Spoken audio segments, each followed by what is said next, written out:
Naranasan mo na bang makakita ng isang tao na sobrang confident? Pero hindi naman pala siya ganun kagaling? Ito ang tinatawag na Dunning-Kruger effect. Parang sa The Sims lang yan. Kilalanin natin si Maya.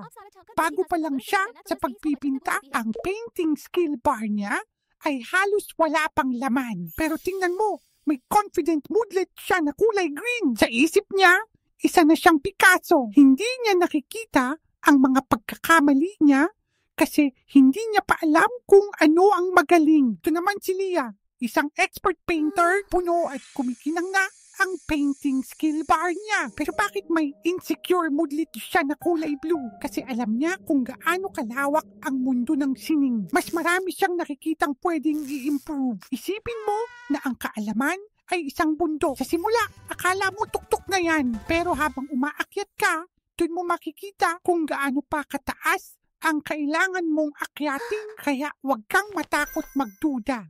Ito ay sign ng paglago. Ang tunay na kumpiyansa ay hindi sa pag-iisip na alam mo na ang lahat, kundi sa pag-alam na kaya mo pang matuto. Kaya go lang girl, keep learning and leveling up para kang sim na nag-i-improve ng skills